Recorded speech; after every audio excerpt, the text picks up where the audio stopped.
Bonjour à tous, nous sommes le mercredi 11 octobre 2023. Je vais essayer de vous proposer une analyse pour une vision intraday aujourd'hui en vidéo pour changer. J'ai pas encore compris comment le faire en direct, alors je vais enregistrer en espérant que ce soit assez rapide à passer.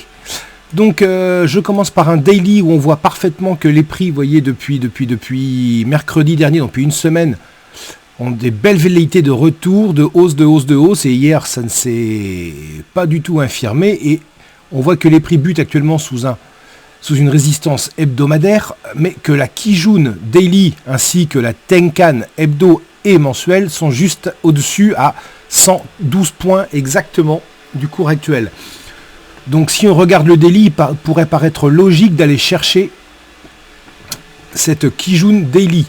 Juste pour vous montrer que je disais une résistance hebdo qui correspond hop là, à ce plat Kijun de 2022, janvier 2022, qui pour le moment bloque. Toujours est-il, c'est que le mouvement, voilà, on voit la semaine dernière, on a eu un beau marteau la semaine dernière qui est venu pile poil toucher ce plat Kijun. Bref, en hebdo comme en daily, on est dans une tendance, enfin en daily nous sommes dans une tendance baissière, dans un mouvement haussier. En H4, alors c'est très piégeux le H4 puisque je vois un twist tout simplement, donc je devine un possible range. La clôture des bougies H4 étant différente selon chaque broker, peut-être que la borne haute peut différer en fonction de celle-ci sur vos graphiques. Toujours est-il, c'est qu'on voit la Kijun qui est à ici 609, 610 sur mes graphes, la Kijun Daily. Je parle bien sûr de cotations futures sur le mini DAX, comme vous pouvez le voir, donc ne vous inquiétez pas si les cotations sont différentes chez vous avec les CFD. Toujours dit, c'est qu'il faut regarder simplement que là, il y a un gros 100 points.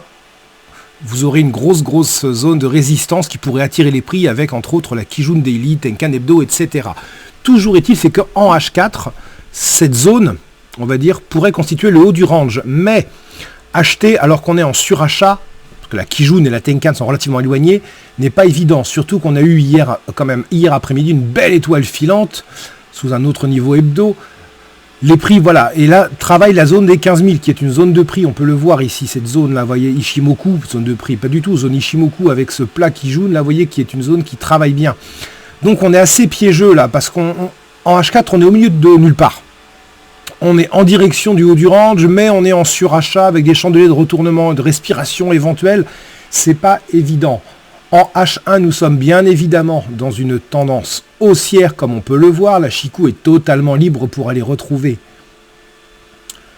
la Tenkan, mais la Kijun est un peu éloignée. Elle est à 440, elle est à une cinquantaine de points plus bas, la Kijun H1, qui ne devrait pas remonter tout de suite. Quand on regarde 26 bougies en arrière, on voit que le plus bas, il est ici. Donc il faudra quand même quelques heures avant qu'elle soit mathématiquement attiré vers le haut. Il faudra donc casser le plus haut pour y aller.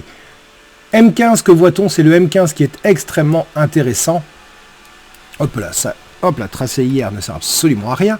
M15, je vois un range et il est extrêmement intéressant parce qu'on peut voir que la borne basse du range est juste au-dessus, vous voyez, correspond à cette SSB.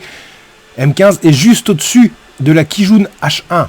Là, les prix sont actuellement au milieu du range, dans cette zone de prix, dans cette zone Ishimoku H4 là, au niveau des 15 000, donc bon, il n'y a pas grand chose à faire comme vision.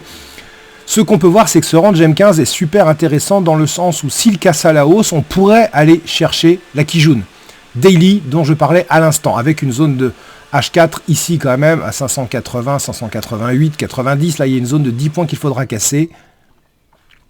Si en revanche on arrive en bas et que les prix effectuent un chemin de retournement sur cette zone à bas de range Kijun H1, on pourrait éventuellement acheter. Si ça cède, alors on pourrait observer une respiration bien plus profonde jusqu'à la Kijun H4. Nous avons donc un plan simple avec des zones à surveiller, c'est-à-dire le bas du range, M15 avec la Kijun H1.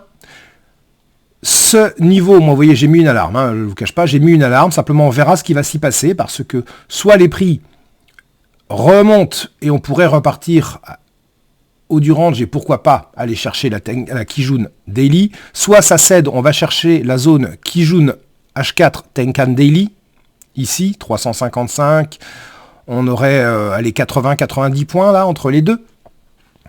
soit les prix ne redescendent pas et cassent directement à la hausse, reprise du mouvement haussier jusqu'à la Kijun Daily que je vais également surveiller si elle est touchée aujourd'hui.